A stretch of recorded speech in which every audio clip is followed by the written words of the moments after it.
આ ઉત્સવની દેમાર તૈયારીઓ વચ્ચે તેઓ યોગીજી મહારાજની સાથે 2 એપ્રિલના રોજ જુનાગઢ પધાર્યા.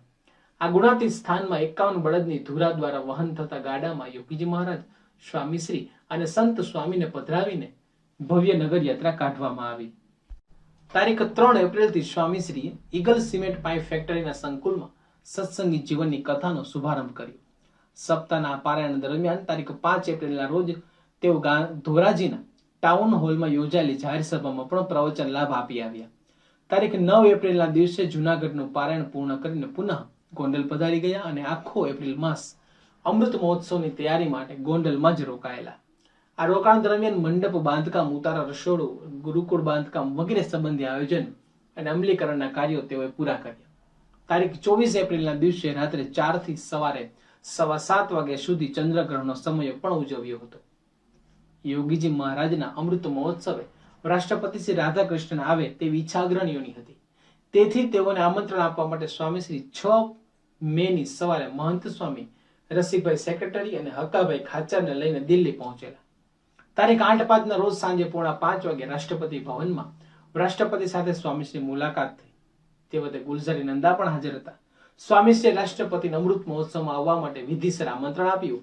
2 વર્ષ પહેલા થયેલી મુલાકાતનું સ્મરણ પણ યાદ કરાવ્યું. ત્યારબાદ 9/5ના રોજ દિલ્હી એક્સપ્રેસ દ્વારા સ્વામીશ્રી અમદાવાદ આવવા નીકળ્યા. તે મુસાફરીમાં સ્વામીશ્રી આખો દિવસ નિઃશબ્દ રહીને એકધારી માળા ફેરવી હતી. જેમાં લાખો ભક્તો એકત્રિત થવાના છે.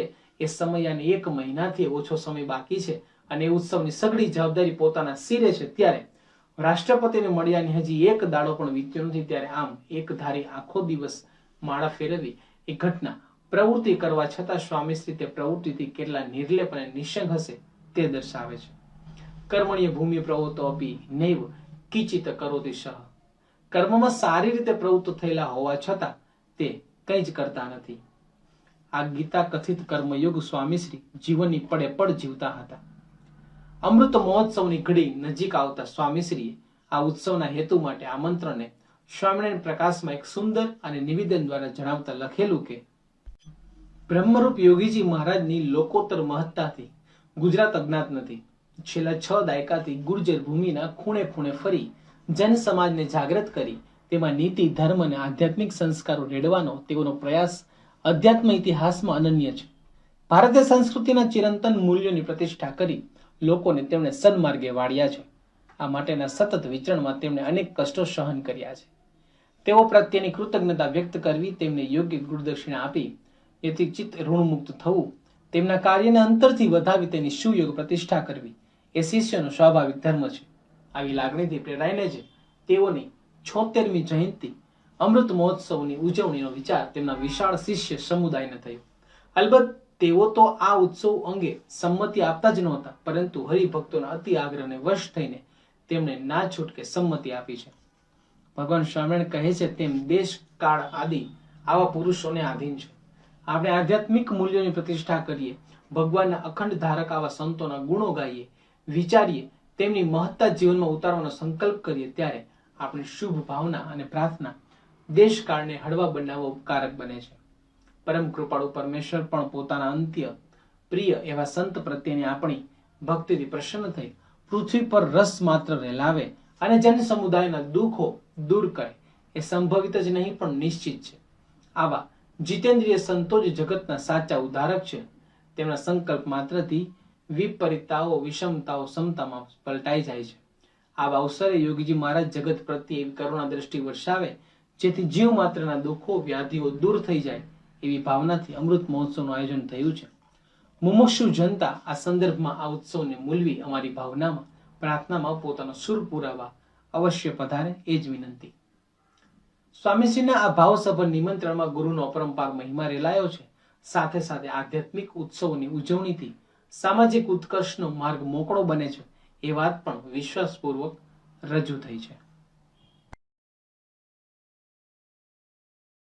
જેમ સંતો વાત કરે ને કે નાના બાળકને ભૂખ લાગી હોય તો એની મમ્મીને જઈને કહે મને ભૂખ લાગે છે, નાસ્તો આપ, તો તરત આપે. પણ 3 પેઢી પહેલાંની દાદીમાનો ફોટો હોય અને એની પાસે જેમ કે દાદીમા મને ભૂખ લાગી છે, મને નાસ્તો આપને. હવે દાદીમા ક્યાં ગયા એને ખબર નથી અને દાદીમા કંઈ એ સાંભળવાના નથી. એટલે શું જોઈએ? પ્રગટ અને પ્રત્યક્ષ જોઈએ. આ જો આપણા અંતરની અંદર આપણને સમજાઈ જાય ને તો સત્સંગ કરવાની મજા આવે. નહીતર લોકો તો શું કે ઉપરવાળો કરે એમ થાય. દુનિયામાં લોકો લગભગ બધા આવું જ બોલે છે. ઉપરવાળો ઉપર બેઠા છે પણ આપણી ભેગા ભેગા પણ પૃથ્વી ઉપર સદાય વિચરે છે. અરે એટલું તો વિચાર કરો કે આખી પૃથ્વી જેની રાખી સ્થિર રહી છે, જેની ડોલાવી ડોલે છે. આપણે ડોલાવી હોય તો ડોલતી નથી, અને ડોલતી હોય તો આપણે સ્થિર રાખવી હોય તો રહેતી નથી.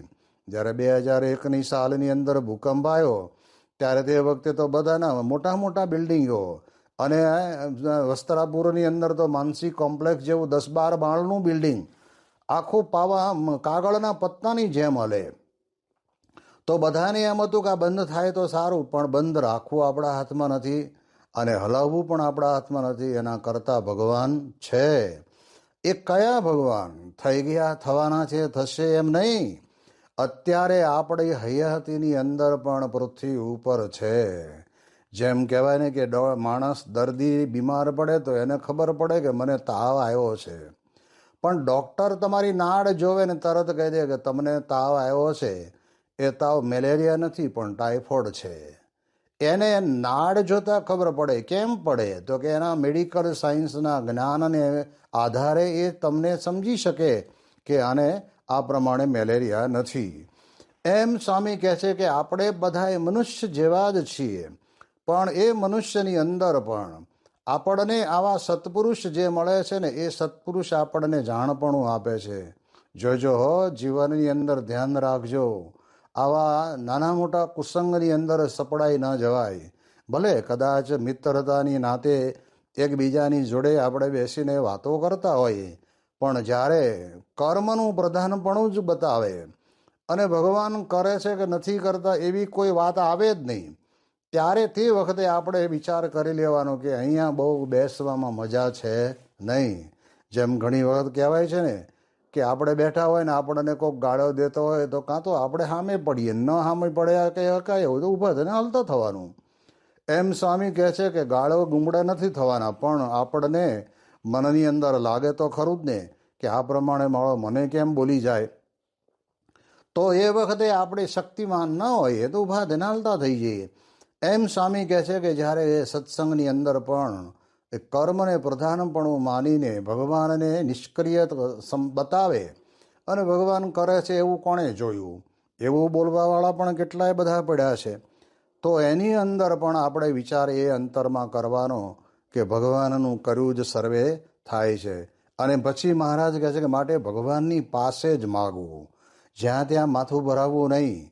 આપણને તો થોડા ચમત્કાર બતાવનારો મળે ને તો આપણે એને ભગવાન માની બેસીએ. ઘણી વખત ઘણાનું બોલવું બહુ સારું હોય એટલે આમ સભા એકદમ સ્થિર કરી દે. ભાઈ, બોલવું એક કળા છે, ગાવું એક કળા છે, વગાડવું એક કળા છે.